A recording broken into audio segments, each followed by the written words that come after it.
Thank you for listening to the History of Algeria podcast. Please check back every Monday at noon Pacific time for a new episode. Also available on YouTube and wherever you get your podcast. Check us out at www.eatmyownbeat.com. Welcome back, everybody. This is the History of Algeria podcast.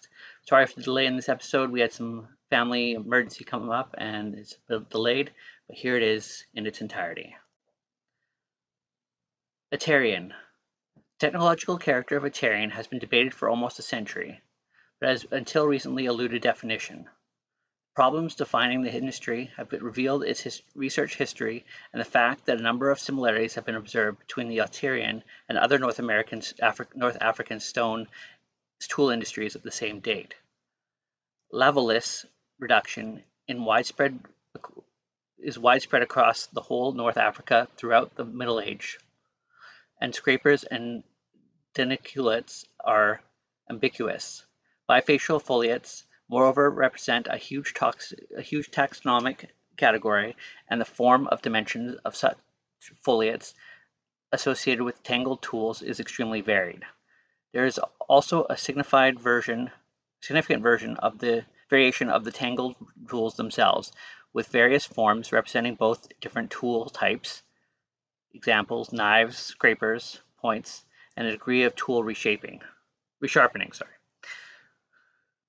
More recently, a large-scale study of North African stone tools assemblage, including Aterian assemblages, indicate that the traditional concept of stone tool industry is problematic in the North African Middle Stone Age.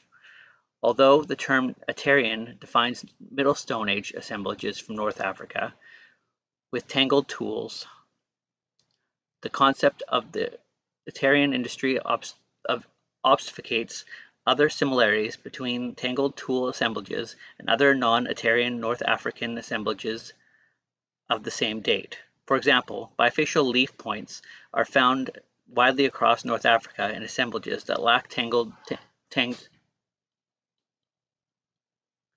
tools, and Lavallus flakes and cores are near ambiguous. Instead of elaborating discrete industries, the findings and the comparative study suggest that North African during the last interglacial compromise of the network of related technology whose similarities and differences correlate with geographical distance and the paleohydrology of the Green Sahara. Assemblages with tangled tools may therefore reflect particular activities involving the use of such tool types, and may not necessarily reflect a substantively different archaeological culture to others the same period of North Africa. The findings are significant because they suggest that the current archaeological nomenclatures do not reflect the true variability of the archaeological record of North African during the Middle Stone Age from the last interglacial, and hints at how early modern humans dispersed into the previous and uninhabitable environments. This notwithstanding, the term still usefully denotes the presence of tanged tools in North Africa's Middle Stone Age assemblages. Tanged tools persisted in North Africa until around 20,000 years ago, with the youngest sites located in northwest Africa. By the time the Aterian lithic industry has long ceased to exist in the rest of North Africa due to the onset of the Ice Age, which in North Africa resulted in hyperad conditions. Assemblages with tanged tools, the Aterian, therefore has significant temporal and spatial range. However, the exact geographical distribution of the lithic industry is uncertain. The Aterian spatial range is thought to have existed in North Africa up to the Nile Valley. Possible Aterian lithic tools have also been discovered in the Middle Paleolithic deposits in Oman and the Thar Desert.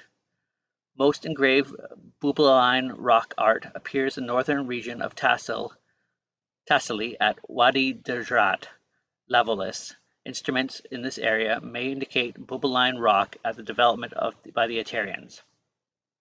In the Sahara, Aterians camped near lakes, rivers, and springs, and engaged in activity of hunting, e.g., antelope, buffalo, elephant, and rhinoceros, and some gathering. As a result, a hyper aerification event of Sahara Africa, which occurred around the time of Europe's warm glaciation effect. Aterian hunter-gatherers may have migrated into the areas of tropical desert Africa, coastal Africa.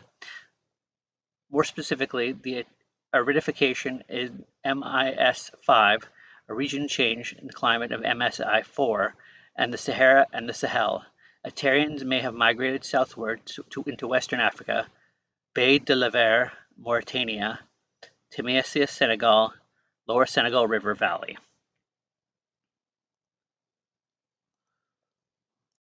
Thank you for listening to the History of Algeria podcast.